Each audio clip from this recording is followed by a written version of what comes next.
감사합니다. 여러분 평안하셨습니까?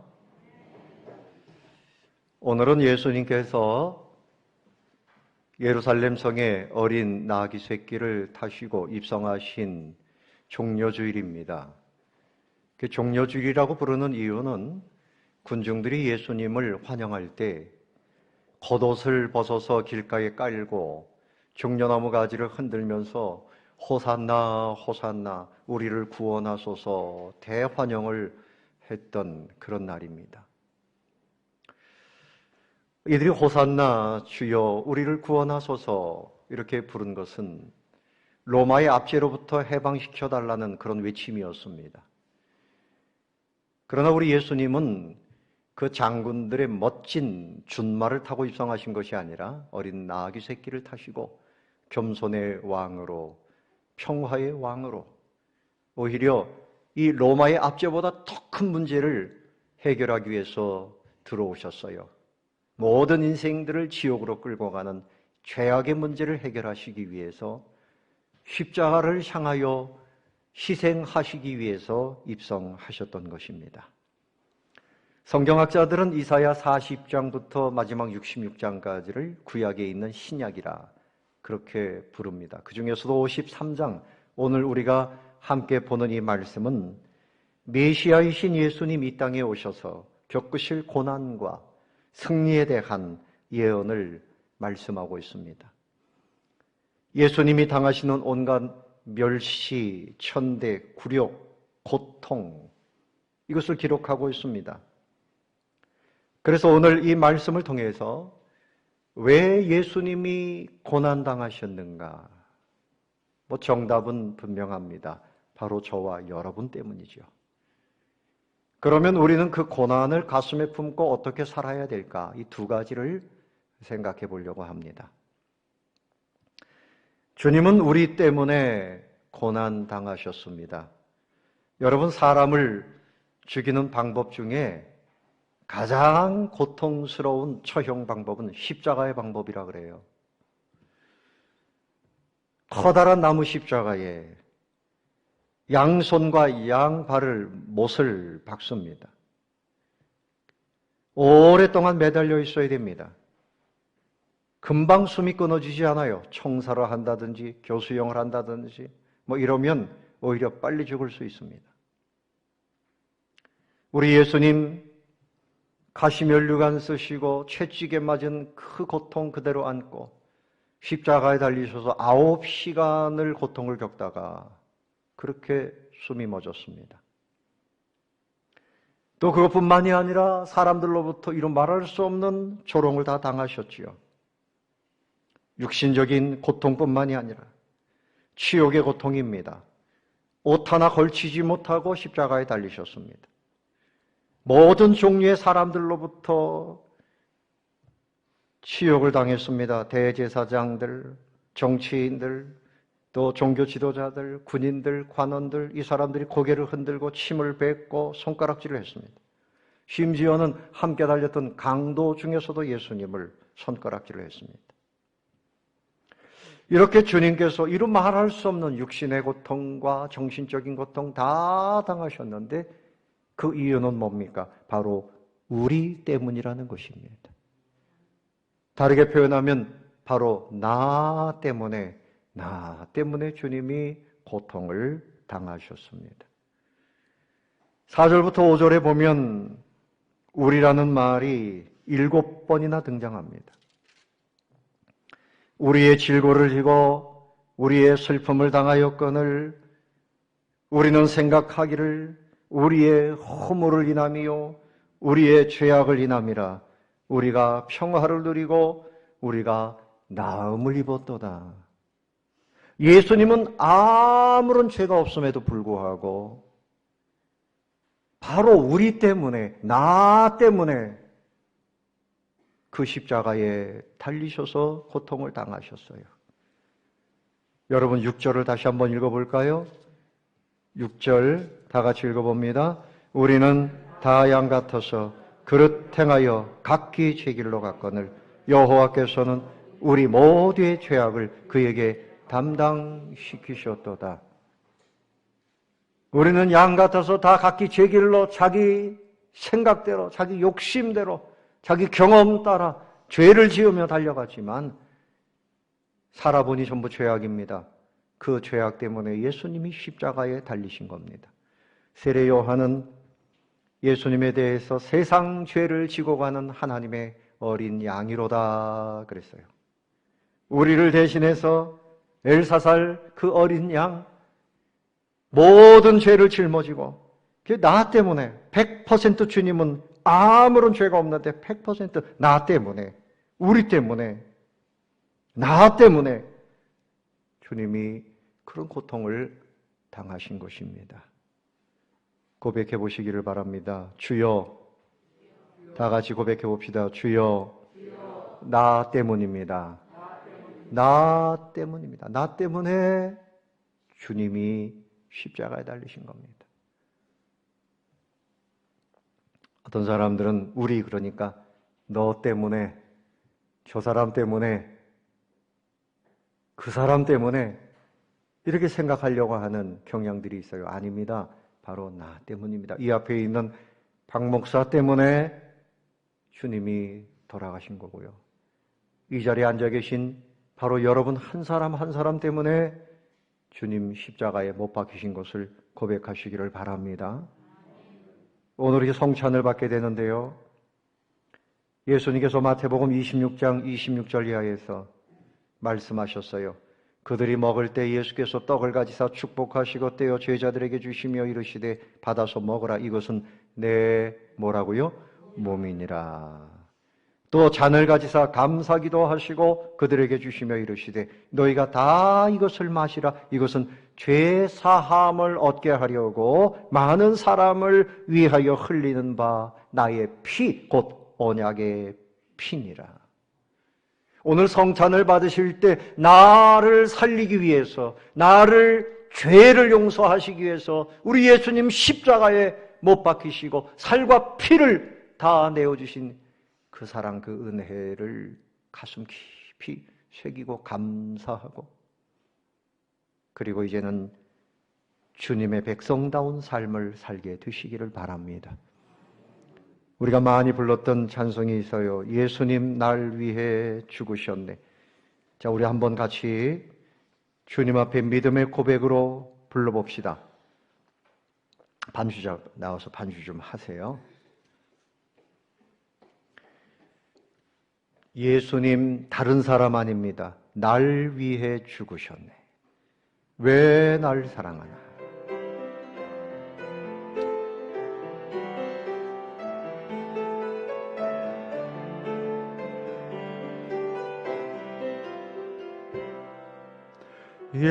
예수님 날 위해 죽으셨네.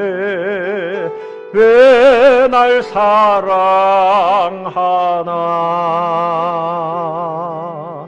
겸손히 십자가 지시었네. 왜 날 사랑하나?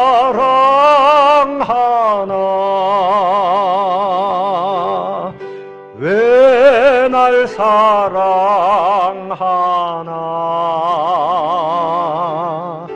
왜 날 사랑하나?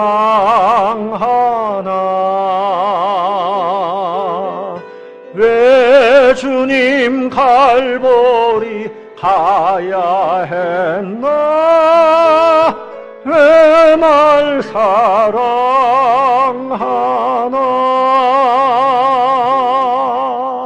손과 발 날 위해 지키셨네. 왜 날 사랑하나?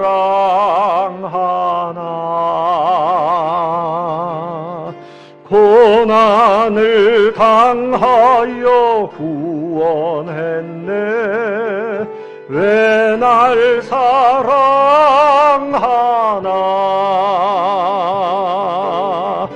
왜 날 사랑하나?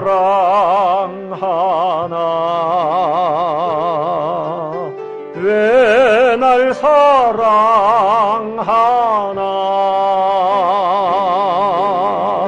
왜 주님 갈보 갈보리 가야 했나? 왜 날 사랑하나?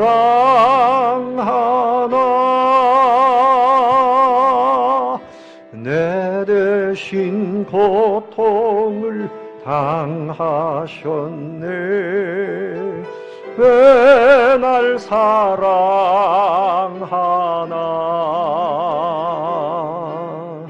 죄 용서 받을 수 없었는데 왜 날 사랑하나?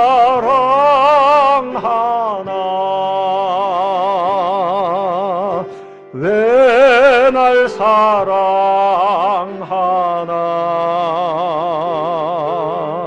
왜 날 사랑하나?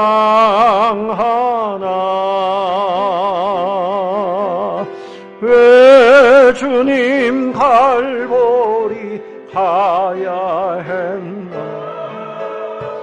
왜 날 사랑하나?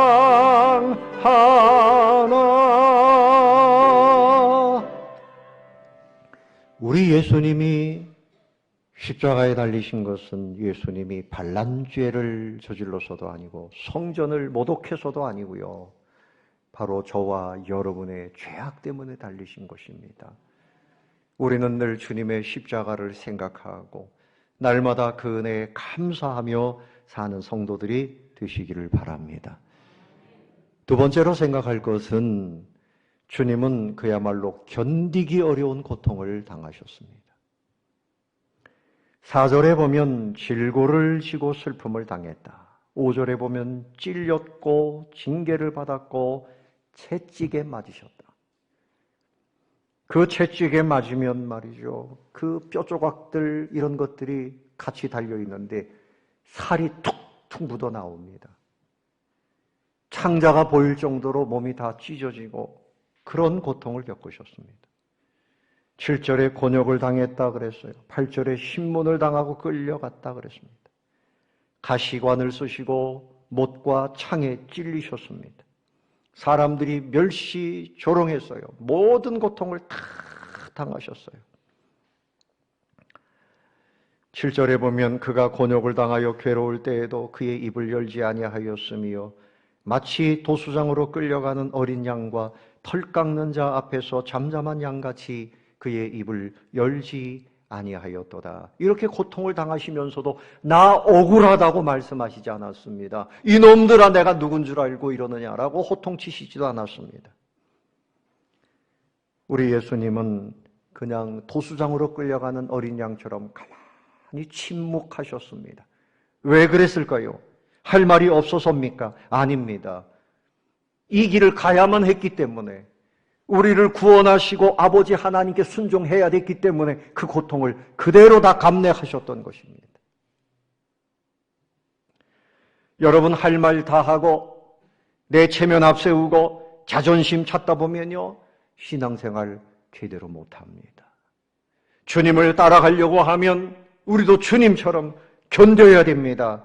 오늘 이 말씀을 통해서 하나님 우리에게 말씀하시는 것은 참아라, 견뎌라, 침묵해라, 네 자존심 앞세우지 말아라, 체면, 네 생각 앞세우지 말고 다 십자가에 못 박으라 라고 말씀하시는 것입니다. 사랑하는 성도 여러분, 주님이 그 고통을 당하시면서 저와 여러분을 살리셨습니다. 저와 여러분에게 자유를 주셨습니다. 저와 여러분에게 하나님 나라를 주셨습니다. 감사해야 돼요. 감사해야 돼요. 그러므로 주님의 고통을 생각하면서 한편으로는 주님이 나에게 새로운 길을 열어주셨다. 진정한 그 엄청난 절망 상황에서 절대 소망의 자리로 우리를 이끌어 주셨다는 믿음을 갖게 되시기를 바랍니다. 미국에서 1930년도 초에 심각한 대공황이 있었다 그래요. 근데 어느 날 클레어린스라고 하는 목사님이 공장지대인 곳에 흑인 교회를 방문을 했습니다.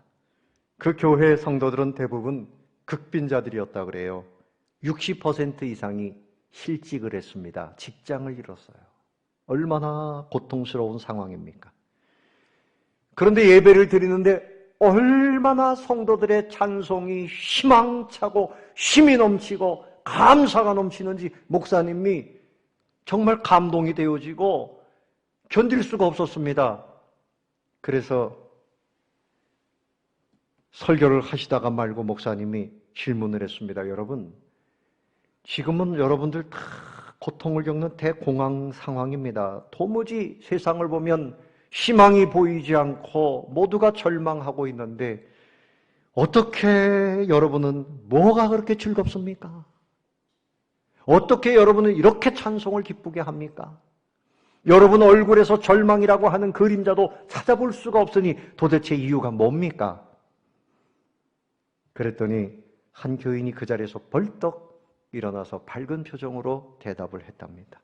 목사님, 우리는 지금 예수 그리스도를 노래하고 있습니다.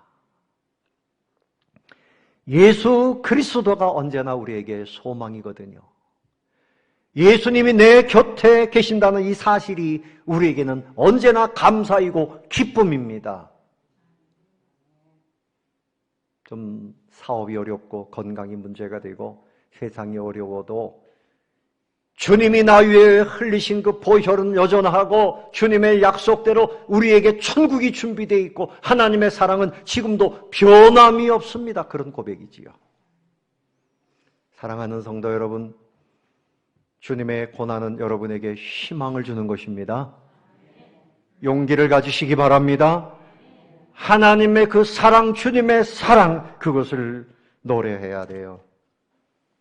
주님에 대한 믿음, 우리 사람이 가질 수 있는 최고의 자산입니다. 자산입니다. 자산이에요. 신앙을 가진 사람은 고난의 밤에도 희망의 노래를 부를 수 있어요. 주님의 고난이 우리를 살렸기 때문입니다. 힘들지요. 한 주간 동안 목사님 맨날 교회만 계셔서 아무것도 몰라요. 얼마나 힘든지 아십니까? 다 힘들지요. 힘들어요. 주님은 여러분에게 소망과 기쁨을 주시기 위해서, 자유를 주시기 위해서 그 고통을 다 당하신 것을 감사하시기를 바랍니다. 희망으로 믿음으로 찬양하며 사시기를 바랍니다.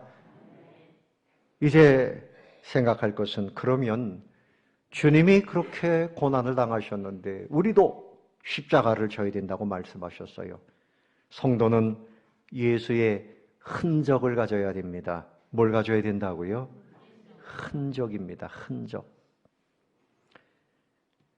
바울은 예수님으로 인해서 많은 매를 맞고 육체의 흔적을 가졌어요. 갈라디아서 6장 17절에 이후로는 누구든지 나를 괴롭게 하지 말라. 내가 내 몸에 예수의 흔적을 지니고 있노라. 흔적. 성경에 기록한 헬라 말로는 스티그마라는 단어를 쓰는데요. 구멍을 낸다. 도장을 탁 찍어서 이 손은 우리 거야. 불도장을 탁 등에다가 찍어 놓는 것처럼 흔적을 남기는 거죠. 우리 예수 믿는 사람들은 이마에 주님의 이름이 찍혔다 그랬어요. 이것은 영적인 표현이죠. 요한계시록 22장 4절에 그의 얼굴을 볼 터이요 그의 이름도 그들의 이마에 있으리라. 너는 내 거야. 이미 믿음으로 우리는 흔적을 가지고 있는 것입니다. 또 이 흔적은 뭔가 하면 주님을 따라가다가, 주님을 섬기다가, 일하다가 얻은 상처입니다. 그야말로 예수님을 따라가면 흔적을 갖는 것이 마땅해요. 사도 바울은 그가 고통을 겪으면서 흔적을 가졌는데 이것으로 인해서 오히려 감격했습니다. 내 안에 주님을 위한 흔적이 있네요. 감격하고 있습니다. 고린도후서 11장 23절 이하에 이렇게 말씀하지요. 내가 수고를 넘치도록 하고 옥에 갇히기도 하고 더 많이 하고 매도 수없이 맞고 여러 번 죽을 뻔하였으니 유대인들에게 40에서 하나 감한매를 5번 맞고 3번 태장으로 맞고 1번 돌로 맞고 3번 파손하고 일주야를 깊은 바다에서 지냈고 여러 번 여행하면서 강의 위험, 강도의 위험, 동족의 위험, 이방인의 위험, 시내의 위험, 광야의 위험, 바다의 위험, 거짓 형제 중에 위험을 당하고 또 수고하며 애쓰고 여러 번 자지 못하고 줄이며 목마르고 여러 번 굶고 춥고 헐벗었노라. 흔적입니다. 그런데 이 고난의 흔적을 그는 영광으로 알고 있었습니다. 빌립보서 3장 10절에 내가 그리스도와 그 부활의 권능과 그 고난의 참여함을 알고자 하여 그의 죽으심을 본받아 그랬고요. 골로새서 1장 24절에 나는 이제 너희를 위하여 받는 괴로움을 기뻐하고 그리스도의 남은 고난을 그의 몸된 교회를 위하여 내 육체에 채우노라. 이 흔적을 영광으로 알았습니다. 여러분, 아들 하나를 키우는 어머니가 있었어요. 그런데 이 어머니는 얼굴이 화상을 입어가지고 일그러졌습니다. 너무 흉한 얼굴을 가지고 있어서 그 아들이 학교에 오지 마세요. 그리고 내 어머니라고 하지 마세요. 이 아이가 어머니를 피해 다니고 어머니를 부끄럽게 생각한 거죠. 그런데 이 아이가 잘 자라서 이제 취직도 하고 장가를 가게 됐는데 어머니가 결혼식에 안 왔으면 하는 겁니다. 어머니도 결혼식에 가지 않으려고 했습니다. 그런데 그 어머니의 동생인 이모가 사진 한 장을 보여줍니다. 그런데 그 사진에 보니까 아주 아리따운 젊은 여인의 사진인데요. 이것이 네 어머니의 옛날 모습이다. 내가 3살 때 내 아버지가 교통사고가 나서 집에서 몸조리하고 있는데 어머니는 밖에 나가서 일을 하고 그런데 그 동네에 큰 불이 났단다. 네 아버지가 너를 살리려고 했고 어머니가 급히 불 속으로 뛰어 들어갔는데 네 아버지가 너를 감싸고 엎어져 있었다. 그래서 그 불길 속에서 네 어머니가 너를 살렸는데 그때 너는 무사했지만 네 어머니는 그렇게 화상을 입었고 네 아버지는 그때 운명하신 것이다. 네 어머니 얼굴의 화상은 너를 살린 흔적이야. 너를 위해서 어머니가 저렇게 된 것이다. 그렇게 설명을 했습니다. 이 아들이 그 사실을 알고 목을 놓아 통곡을 하고요. 어머니의 얼굴을 이제는 부끄러워하지 아니하고 어머니를 정말 사랑하고 감사하고 그렇게 결혼식을 잘 치렀다고 하는 것입니다. 여러분, 우리 가운데도 흔적이 있어야 돼요. 첫 번째는 얼굴에 예수의 흔적이 있어야 됩니다. 예수님의 그 기도하실 때 용모가 변화되고요. 옷이 휘어져 광채가 났다. 주님의 그 거룩한 얼굴, 주님의 그 빛나는 얼굴, 여러분의 얼굴에 흔적이 나타나기를 바랍니다. 얼굴을 보면 예수님 같아. 우리 옆에 계신 분에게 예수님 같아요. 한번 인사해 보세요. 얼굴 보면 마귀 같아요. 그러면 안 되지 않나요? 얼굴에 흔적이 있어야 돼요. 두 번째는 눈에 예수님의 흔적이 있어야 돼요. 눈에. 우리 예수님은 무리를 보실 때 불쌍히 여기셨다 그랬어요. 긍휼히 여기는 그 눈, 측은지심의 눈, 사람들을 바라볼 때 그런 흔적을 가지고 살아야 됩니다. 우리 예수님께서 나사로가 죽었을 때 눈물을 흘리셨어요. 세 번째는 어깨와 등에 예수님의 흔적을 가져야 돼요. 우리 예수님이 십자가 짊어지고 가신 것처럼 우리도 십자가를 짊어지고 내 어깨에 그 십자가로 인한 흔적이 있어야 돼요. 사랑의 흔적, 희생의 흔적, 모든 다른 사람들의 슬픔을, 질고를 내가 짊어지고 가는 거죠. 마태복음 11장 29절에 나의 멍에를 메고 내게 배우라 그러셨죠. 갈라디아서 6장 2절에서는 너희가 짐을 서로 지라 그랬어요. 그리하여 그리스도의 법을 성취하라. 사랑의 법을 성취하라. 이제 죄의 짐은 내려놓고 주님의 사랑의 짐을 어깨에 짊어지고, 여러분 어떤 분이 그래요. 아유 목사님 요새 팔이 아파요. 어깨가 아파요. 그래서 제가 생각할 때 십자가를 짊어져서 그렇구나. 어깨에 짐을 해요. 흔적을 가지고 있어요. 네 번째는 손에 이 손에 예수님의 흔적을 가져야 됩니다. 손은 봉사를 의미합니다. 일하는 것을 말해요. 손이 좀 거칠거칠한 거. 그 손, 봉사를 좀 많이 한 흔적. 또 하나는 다른 사람들을 위로하는, 다른 사람들을 격려해주는 손입니다. 따뜻하게 어깨를 두드려주고 그 마음을 감싸주는 이 위로의 손, 봉사와 위로의 손의 흔적을 갖게 되시기를 바랍니다. 마지막 다섯 번째는 무릎의 흔적을 가져야 돼요. 뭡니까? 우리 예수님은 늘 수고하시면서도 밤에 산에 가서 기도하시고 금식하며 기도하시고 기도했습니다.